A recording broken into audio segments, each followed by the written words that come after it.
Hey y'all, how's it going? Welcome to another week. We're in the midst of Inside Star Citizen for Star Citizen, so I'm doing one of these reactions every week whenever they do a weekly news drop.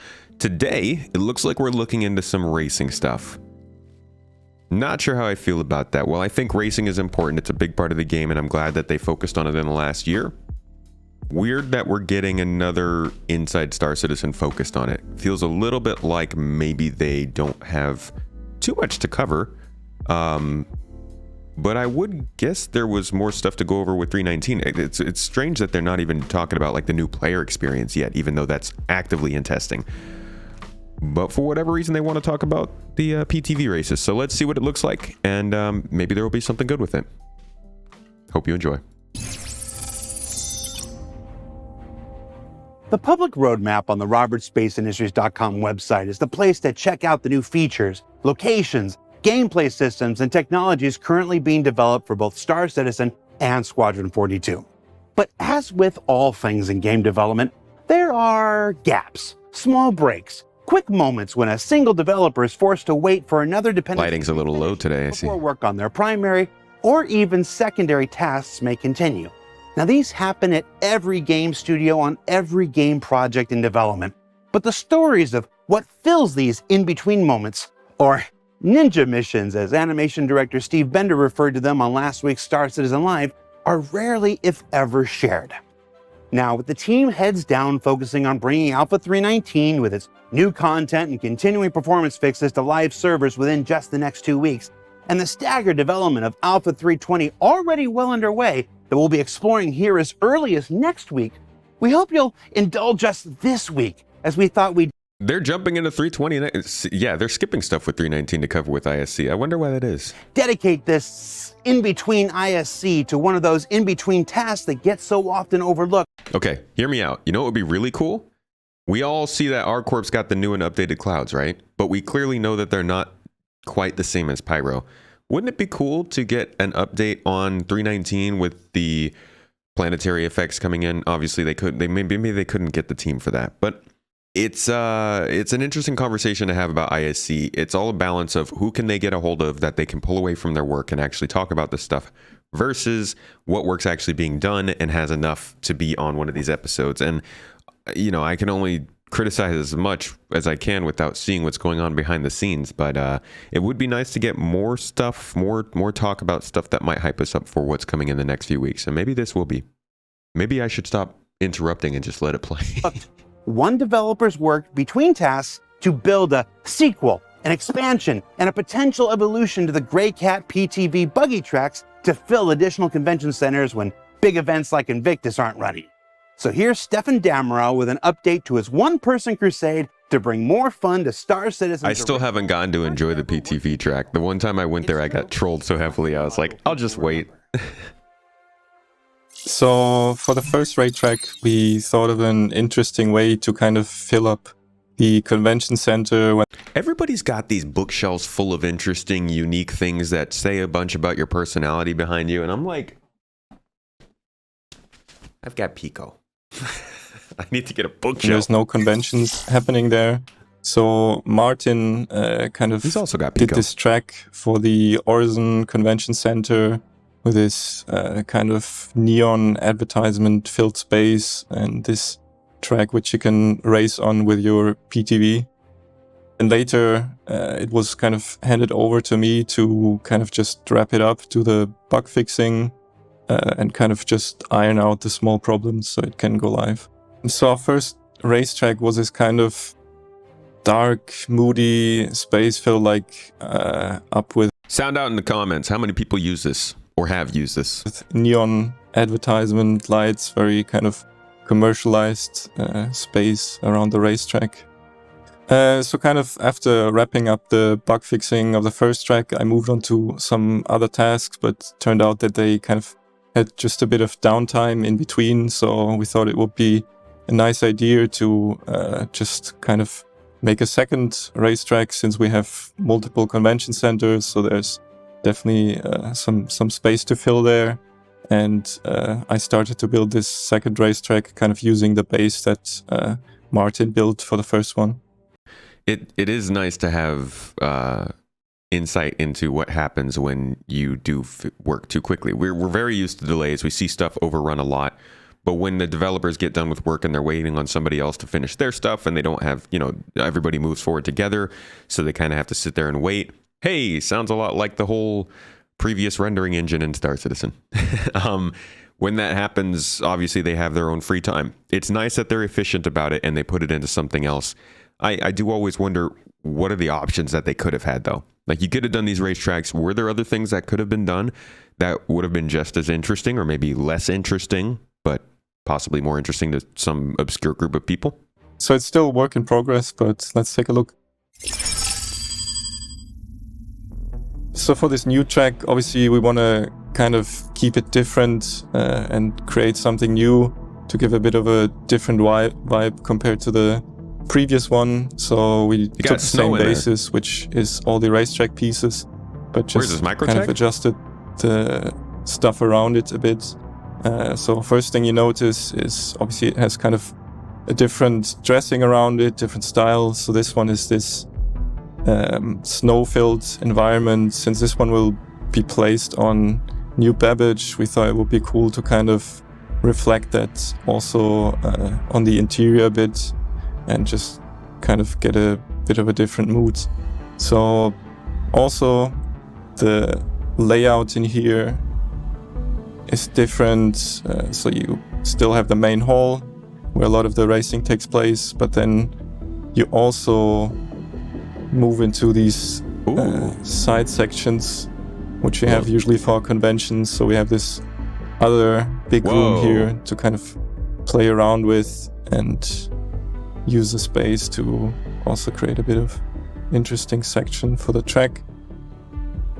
So this looks like it's great for sandbox gameplay. I will say this, I'm glad they didn't take the missions team and be like, hey, we got to make some PTV race missions for in here. I think that would have probably put this a little bit too far over the edge of, hey, you might be pulling too many resources for it. Looks good. From here, you kind of just circle back into the main room again. We have this nice, interesting circular room where we definitely want to put something eye-catchy and cool here, since it's kind of a prime spot for that. So you drive around here.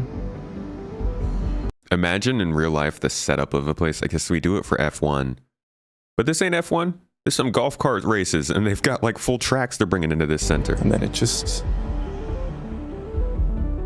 leads you back into the kind of main hall again. So since I already mentioned the idea for the thematic dressing for this came kind of from Microtech, but also instantly ideas of how we can use this setting kind of popped up in my head. So for example, as you can see, this is this very kind of hazy, cold, bit foggy space, and thought it would be cool to potentially kind of use some areas maybe to take a bit of vision away from the drivers and kind of use it to make it more interesting. A lot of this stuff is still kind of in the very early idea phase, so not everything in here might necessarily kind of end up in the final racetrack, but this is just mostly just throwing some ideas out there. Another thing kind of associated to this dressing would be these kind of icy patches of the track. So on these ones, actually your vehicle like has different grip on the surf. Heat the track. 900 years in the future, we can't heat the dang track. So it's maybe they turned off the heating in that all part. A bit more kind of slippery, harder to drive on. So you want to be mindful if you drive over these patches. So for this area, I just mainly tested it out. So we want to obviously kind of keep it a bit more localized later to certain spaces and to balance it out so it doesn't feel just like unfair and taking control away from the player too much. I gotta say, they really missed an opportunity here to make these open domed on the top, like we have in Microtech already. New Babbage has domes with open windows. I feel like it would have been fantastic to differentiate this from the one in Orison, make it an open top. It's daytime at some points, nighttime at others. You can see the stars instead of this artificial stuff. But maybe they didn't want to have to render this from the outside. I don't know. Another thing, like an idea, would be these icicles, which could either be just kind of a visual dressing element, or maybe we could, in the future, physicalize and actually stab people with them. Make interactable for the players, so they could reach down further into the kind of area where the people drive, and then you could crash through them. You shoot one off the ceiling and it falls on the person behind you. While you drive there. Hey, Steven. Yes? Adding obstacles, it's like driving a Grey Cat is hard enough. You don't think this is plenty challenge already? Yeah. The driving mechanics aren't great. Yeah, well, actually we got some other stuff in mind, which might make it even a bit more challenging. Oh, good. Let me show you what we got over here. So these are obviously all still in a very experimental stage. So they move. These are for now just ideas which might or might not end up kind of in the final racetrack. So these ones are basically just these kind of moving obstacles, which make it a bit harder to navigate and drive around. Stupidly hard because these things aren't that fast. Additionally, we have over here some stuff like, for example, this one would be an idea that you kind of have this lift section on the track just to kind of make it a bit more interesting. So obviously you want to kind of make it onto the platform, be fast enough to race on, because otherwise you'll kind of just have to wait until next time the piece goes down for you and lets you go up there. Then another idea would be here, this kind of little jump pad. So if I just get into the PTV. We are actually turning into Mario Kart here.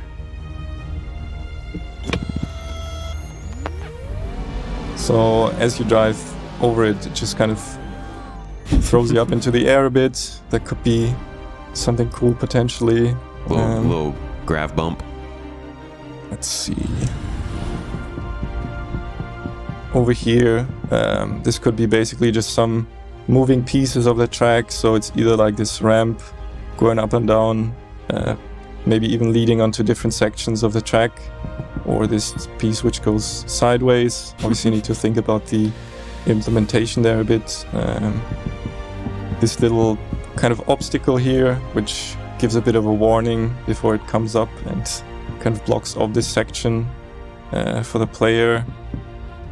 This little moving obstacle, which just kind of sort of drives on the track, just veers off to the for side a bit, making it a lot harder to navigate around, and then eventually just kind of goes off Those again. Annoying civilians in GTA. Could do some boost pads maybe, so just More if Mario you Kart. Cool. get into your Grey Cat again.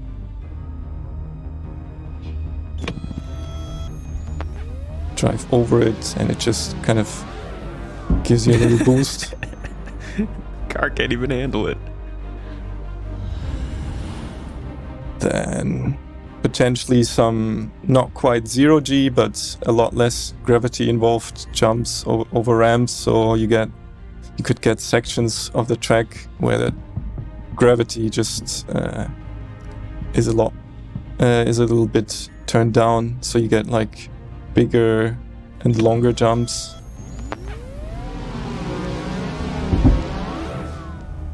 And you just keep flying forever. And you've been doing this in your spare time between tasks? Yeah, so this is kind of just an in-between task while there's downtime on the My kind of man, bigger. like go on some walks and stuff. Have some fun. I mean, I appreciate the work, but dang, when you're putting in this much work in between tasks, I guess if you're on work hours, I don't know, go annoy people. Go to other cubicles. Nah, nobody wants to hear that. Not with backer money, of course. Well, shame on me. More important Sorry. stuff. And again, like it's important to mention that the last stuff you saw is very much still kind of just in the idea phase. So it might or might not end up like on the next track. And it kind of just more serve just as a starting point for a discussion also with the other departments of how easy it would be to implement something like this. So it's synced on servers between players, so they're actually seeing the same thing happening at the same time, and it's not just like localized to one player's machine, and it's completely in a different spot for someone else. That would suck. See, they color the outside. Why not just make it transparent?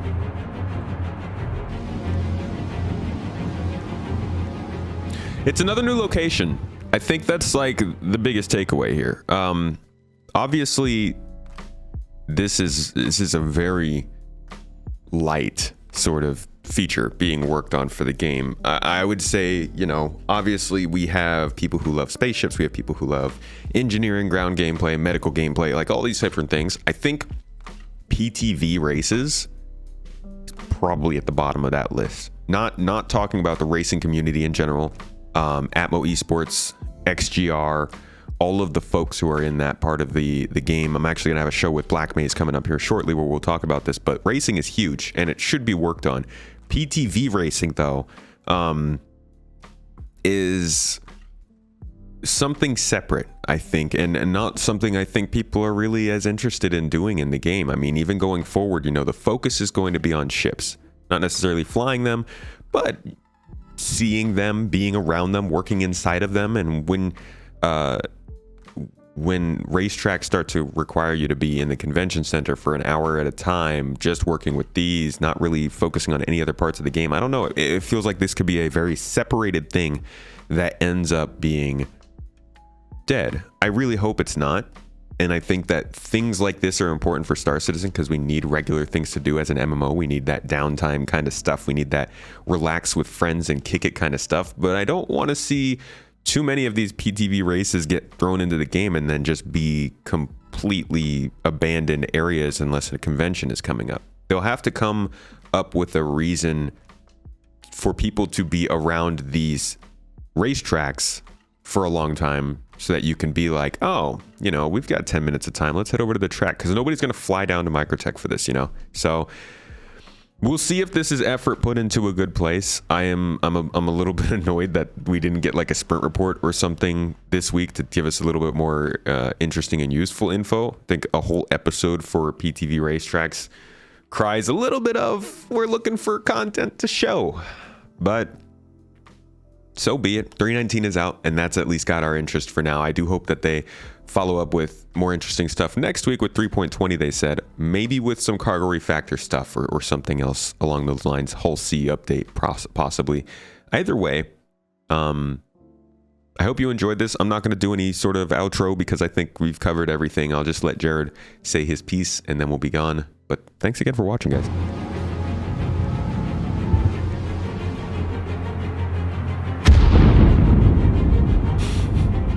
That's what it looks like after I race. Thanks for watching. I gotta get back to my real work now. So what did we learn this week? We learned that in-between tasks are where individual developers can contribute fun and off-the-wall ideas to the game while waiting for dependencies to resolve. That one of the many ways this manifests is with quirky buggy racetracks. And that Stefan Demrau, sole architect of this endeavor in his downtime, may have a rather sadistic side I hadn't anticipated after seeing some of those moving obstacles. Most developers do. Now remember to keep an eye out for Alpha 3.19 with its mining updates, salvage mission modules, tractor beam improvements, new Loreville, continuing performance improvements, and more as it makes its way through PTU into the live testing environment in the coming weeks. There's Invictus Launch Week immediately after that, and possibly some Jumptown thrown in the mix somewhere between now and then. I probably should have paid more attention in the meetings. Literally now. For Inside Star Citizen, I'm Jared Huckabee. Thanks for letting us share our weekly behind-the-scenes look at the process of game development with you. Happy Star Wars Day. May the 4th be with you, and we'll see you all here next week.